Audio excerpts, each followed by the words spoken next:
नमस्ते दोस्तों, गीता की धार्मिक कहानियों में आपका स्वागत है। आज हम बताते हैं पूजा घर में इन दो मूर्तियों को पास पास रखते हो तो हो जाओ सावधान। आपको अपने घर के पूजा घर में यह दो मूर्तियां एक साथ भूलकर भी कभी भी नहीं रखनी चाहिए, नहीं तो आपको भयंकर वास्तु दोष लग जाएगा जिसे शायद ही निवारण हो पाए। जी हाँ दोस्तों, आपको कंगाल होने में बिल्कुल भी देर नहीं लगेगी। अगर आप भी यह गलती करते हैं ना तो इस वीडियो को ज़रूर सुने ध्यान से, बहुत ज़्यादा ज़रूरत है। हमारे हिंदू धर्म में प्रत्येक घर में भगवान का एक पूजा स्थल आवश्यक होता है, या फिर यूँ कह लो कि एक छोटा सा प्यारा सा भगवान का मंदिर तो अवश्य ही होता है, जहाँ पर हम प्रतिदिन अपने प्रभु की पूजा अर्चना करते हैं। दोस्तों, भगवान को हम नहलाते हैं, उन्हें कपड़े पहनाते हैं, उनको चंदन लगाते हैं, उनको भोग लगाते हैं, और यह सब हम नित्य ही करते हैं, क्योंकि मित्रों, हमारे घर में बनाया हुआ जो पूजा का स्थान होता है ना, वह एक ईश्वर से संपर्क करने का हमारे घर के लिए माध्यम होता है। दोस्तों, अगर घर में पूजा घर ना हो तो हमारे घर में सकारात्मक ऊर्जा का कभी भी संचार ही नहीं हो पाएगा, क्योंकि यही एक वह जगह होती है जो हमारे घर में सदैव सकारात्मक ऊर्जा का संचार करती रहती है। दोस्तों, हमारे घर में मौजूद देवी देवताओं की जो मूर्तियां भगवान से चिंतित करने का सबसे सरल उपाय यही होता है कि हम भगवान के सामने, उनकी मूर्तियों के सामने उनसे बातें करते हैं, उनकी पूजा अर्चना करते हैं, उनका ध्यान करते हैं, जिसके द्वारा हम अपने इष्ट देव से अपने मनोकामनाएं जाहिर करते हैं। मगर दोस्तों, अक्सर कई बार आप लोगों ने ऐसा भी देखा होगा कि आपकी पूजा का आपको फल नहीं मिल रहा है। अपने भगवान की खूब सारी पूजा अर्चना की, उनके सामने आपको जो करने की ज़रूरत थी आपने वह सब किया, लेकिन फिर भी आपको आपकी पूजा का पूरा फल ही नहीं मिला। आपके घर में पूजा घर होने के बावजूद भी आपके घर में सुख शांति नहीं होती है। आपके घर में प्रत्येक सदस्य के बीच में लड़ाई झगड़े होते ही रहते हैं, किसी ना किसी बात को लेकर, चाहे वह छोटी बात हो चाहे वह बड़ी बातें हों। थोड़ी ही देर में एक सदस्य में विवाद हो जाता है। तो आपको बता देते हैं कि इसके पीछे का सबसे बड़ा कारण आपके घर का वास्तु दोष होता है। दोस्तों, वास्तु शास्त्र के अनुसार कहा जाता है कि घर में उत्पन्न होने वाले सभी अशुभ संकेत और नकारात्मक वातावरण का कारण मंदिर में रखी जाने वाली भगवान की मूर्तियां भी हो सकती हैं। दोस्तों, आप जब तो यह समझते होंगे कि हमारे मन में आया हम भगवान की वही मूर्तियां उठा लें और अपने मंदिर में लगा दें, लेकिन आपको थोड़ा सा सचेत रहने की ज़रूरत है। भगवान की मूर्ति रखने से पहले आपको थोड़ा ध्यान देना है, या फिर आपके घर के मंदिर का निर्माण अगर वास्तु दोष के हिसाब से नहीं किया गया होगा तो भी आपके घर में वास्तु दोष आ सकता है। तो इन सभी दोषों को दूर करने के लिए हम अपने घर में वास्तु के नियमों का पालन करेंगे तो निश्चित ही हम इन दोषों से मुक्ति पा लेंगे। वास्तुशास्त्र में कुछ ऐसी विधि विधान और नियम बताए जाते हैं। अगर आपने यह नियम एक तो शास्त्रीय और एक वैज्ञानिक दोनों आधार पर बनाए गए हैं, तो यदि आप इन नियमों का अच्छे तरीके से पालन करोगे तो इससे आपके घर में कभी भी कोई भी अशुभ घटना होगी नहीं। दोस्तों, इससे आपके घर में सदैव सुख शांति और खुशियां बनी रहेंगी। दोस्तों, आपको बता दिया जाए कि घर के मंदिर में देवी देवताओं की मूर्ति को रखने के भी वास्तुशास्त्र में नियम बताए जाते हैं। किन देवी देवताओं की मूर्ति हमें अपने घर में रखना वर्जित है, या फिर किन देवी देवताओं की मूर्ति हमें अपने घर में एक साथ नहीं रखनी चाहिए, और किन देवी देवताओं की मूर्ति साथ में रखना बहुत ही ज़्यादा शुभ होता है।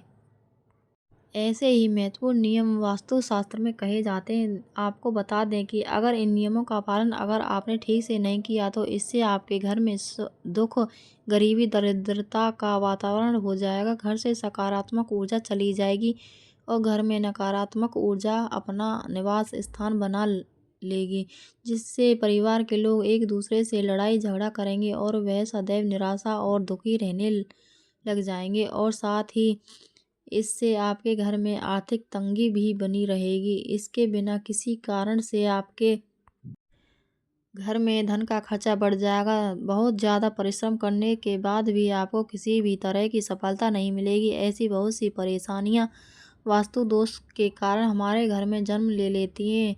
तो ऐसा ना हो, इसके लिए हम जान लेते हैं कि वास्तुशास्त्र के हिसाब से हमें घर के मंदिर में आखिर में किन किन देवी देवताओं की मूर्तियाँ रखनी चाहिए और किन किन देवी देवताओं की मूर्तियाँ भूलकर भी नहीं रखनी चाहिए। इसके साथ ही सुख समृद्धि की प्राप्ति के लिए हमें कौन कौन से देवी देवताओं की मूर्तियाँ एक दूसरे के पास में अवश्य रखनी चाहिए।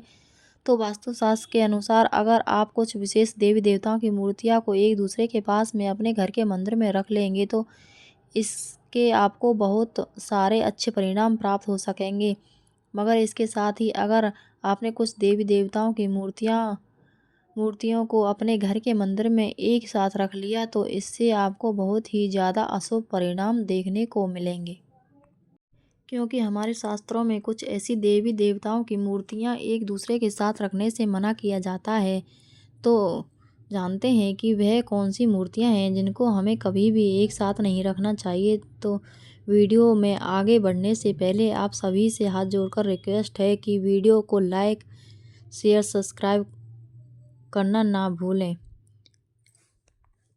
पहले हम यह जान लेते हैं कि घर के मंदिर में आखिर में हमें कौन कौन सी देवी देवताओं की मूर्तियाँ अवश्य ही रखनी चाहिए। तो दोस्तों बात करते हैं इसमें सबसे पहले जो है ना वह भगवान गणेश जी की मूर्ति। जैसा कि आप सभी जानते ही होंगे कि गणेश जी को प्रथम पूजनीय कहा जाता है और गणेश जी को विघ्नहर्ता भी कहते हैं। तो इसके लिए आपके घर के मंदिर में गणेश जी की मूर्ति होना बहुत ही ज़्यादा ज़रूरी है।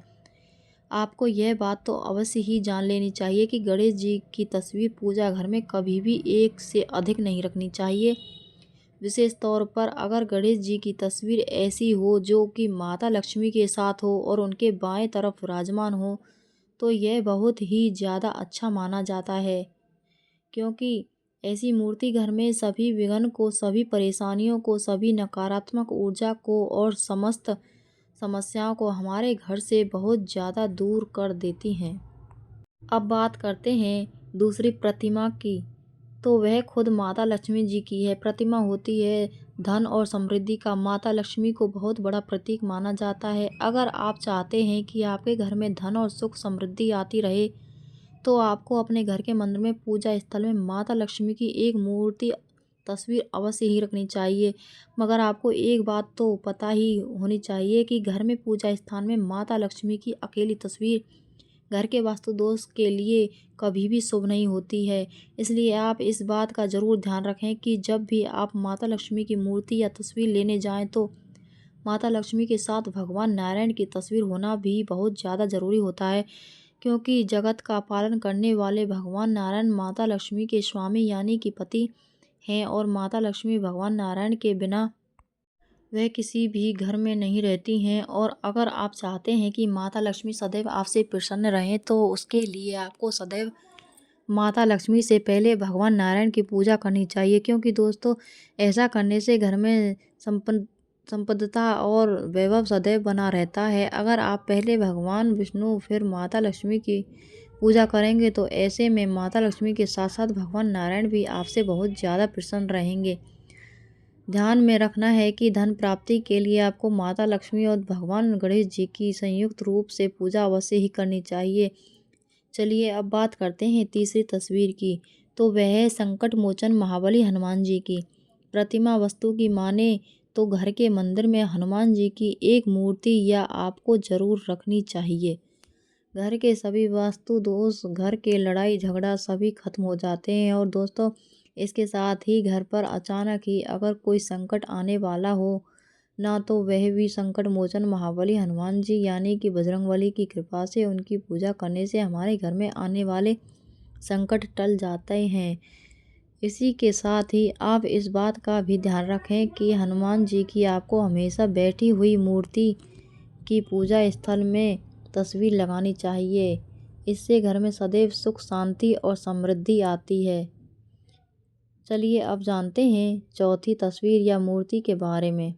भगवान राम दरबार की तस्वीर आपको अपने घर में ज़रूर लगानी चाहिए। दोस्तों अगर आप चाहते हैं कि घर में सभी के बीच सदैव प्रेम और विश्वास एकदम से बना रहे और घर की सभी पारिवारिक जो लड़ाई झगड़ा है वह ख़त्म हो जाए तो इसके लिए आपको भगवान राम दरबार वाली तस्वीर अवश्य ही लगानी चाहिए।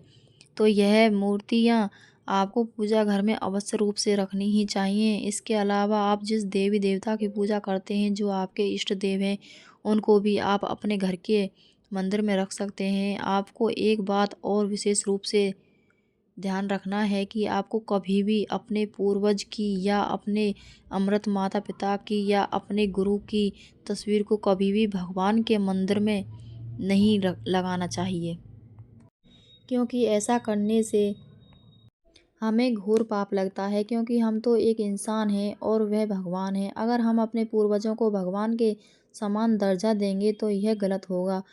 हाँ, हम यह नहीं कह रहे कि वे पूजनीय नहीं है। आपके परिवार वाली, आपकी पूर्वज, आपकी अमृत माता पिता, गुरु सब पूजनीय है, लेकिन आपको उनकी तस्वीर को घर के मंदिर में नहीं, बल्कि अपने घर के मंदिर से बाहर कहीं भी लगा सकते हैं। इससे कोई दिक्कत नहीं है। तो चलिए अब यह जान लेते हैं कि आखिर में घर के मंदिर में हमें किन देवी देवताओं की तस्वीर को कभी भी एक साथ में नहीं लगाना चाहिए। तो आपको बता दें कि उसकी पूजा घर में यह तस्वीर या मूर्ति एक साथ होती है ना, उसे घर में राजयोग बनता है मित्रों। अगर हम अपने घर के पूजा घर में कुछ मूर्तियों के साथ कुछ अन्य मूर्तियाँ भी रख देते हैं तो आप यकीन नहीं मानोगे, इससे आपकी किस्मत यकीनन ही बदल जाती है और देखते ही देखते हमारे जीवन की सारी कंगाली धीरे धीरे समाप्त होने लग जाती है। तो इसमें सबसे पहले अगर हम किसी मूर्ति की बात करें तो आप भगवान कृष्ण के भक्त और उनकी मूर्ति घर के मंदिर में रखते हैं तो उनके साथ आपको राधा रानी की मूर्ति भी अवश्य ही रखनी चाहिए। अगर आप देखो, भगवान श्री कृष्ण की लड्डू गोपाल के रूप में पूजा करते हैं तो राधा रानी की मूर्ति रखो या ना रखो वह आपकी मर्जी है, लेकिन अगर आप भगवान कृष्ण जब बड़े रूप में थे, अगर आप उसे रूप में भगवान कृष्ण की मूर्ति अपने घर में रखते हैं तो उनके साथ राधा रानी होना बहुत ही ज़्यादा ज़रूरी होता है, क्योंकि कहा जाता है जहाँ पर राधा रानी होती हैं वहाँ पर भगवान श्री कृष्ण खुद ही चले आते हैं। अगर हो सके तो आप भगवान श्री कृष्ण और राधा रानी की जुड़ी हुई मूर्तियाँ ही खरीदें और अपनी पूजा घर में रखें, क्योंकि यह मूर्ति जो है प्रेम की मूर्त होती है और जिस घर में उनकी तस्वीर या मूर्ति लगी होती है उसे घर में पति पत्नी में, बाप बेटी में, माता पिता में या परिवार के किसी भी सदस्य में लड़ाई झगड़ा नहीं होता है। उनके बीच में सदैव ऐसे ही भगवान श्री कृष्ण और राधा रानी की तरह प्रेम बना रहता है और इससे घर में सदैव धन धान्य की वृद्धि होती रहती है। अब बात करते हैं कि किन भगवान की मूर्ति या फिर तस्वीरें हमें पूजा घर में कभी भी एक साथ में नहीं लगानी चाहिए। तो आपको बता दें कि पूजा घर में हमें कभी भी भगवान विष्णु और भगवान शंकर और भगवान ब्रह्मदेव की तस्वीर एक साथ भूलकर भी नहीं लगानी चाहिए। ना ही कभी इन तीनों देवताओं की एक साथ हमें पूजा करनी चाहिए।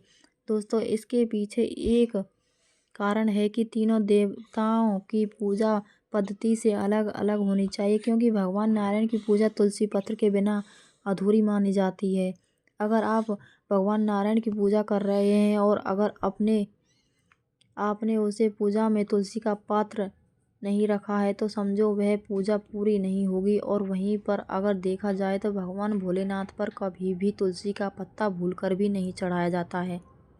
शास्त्रों में बताया जाता है कि ब्रह्मदेव की पूजा करना घरों में वर्जित होता है। ब्रह्मदेव की पूजा करना हमारे घर में अश्वेत का प्रतीक होता है। आपने देखा होगा कभी भी किसी भी घर में ब्रह्मदेव की कभी पूजा नहीं होती है। तो इसलिए अगर आपके घर में इन देवताओं की एक साथ प्रतिमा रखी है तो आप अपने घर से तुरंत ही उनको अलग रख दें। अगर आपको इन तीनों देवताओं की तस्वीर एक साथ अपने घर में लगा कर रखी है तो आप घर के मंदिर से इन्हें हटा दें।